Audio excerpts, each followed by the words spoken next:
Hebrews chapter 9. Then indeed even the first covenant had ordinances of divine service and the earthly sanctuary. For a tabernacle was prepared, the first part, in which was the lampstand, the table, and the showbread, which is called the sanctuary. And behind the second veil, the part of the tabernacle which is called the holiest of all, which had the golden censer, and the ark of the covenant overlaid on all sides with gold, in which were the golden pot that had the manna, Aaron's rod that budded, and the tablets of the covenant. And above it were the cherubim of glory overshadowing the mercy seat. Of these things we cannot now speak in detail. Now when these things had been thus prepared, the priests always went into the first part of the tabernacle, performing the services. But into the second part the high priest went alone once a year, not without blood, which he offered for himself and for the people's sins committed in ignorance. The Holy Spirit indicating this, that the way into the holiest of all was not yet made manifest, while the first tabernacle was still standing. It was symbolic for the present time in which both gifts and sacrifices are offered, which cannot make him who performed the service perfect in regard to the conscience, concerned only with foods and drinks, various washings and fleshly ordinances imposed until the time of Reformation.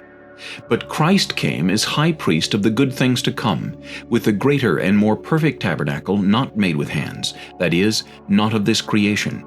Not with the blood of goats and calves, but with his own blood he entered the most holy place once for all, having obtained eternal redemption.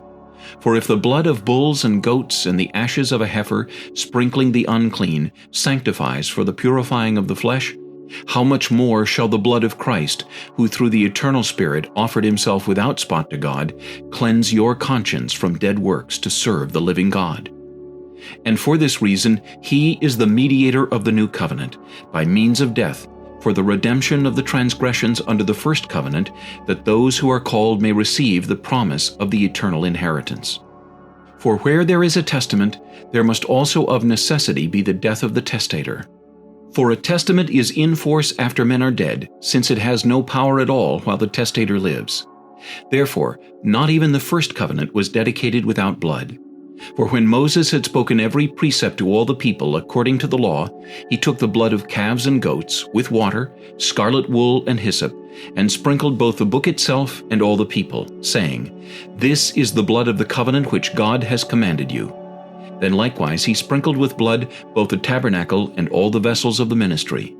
And according to the law, almost all things are purified with blood, and without shedding of blood there is no remission.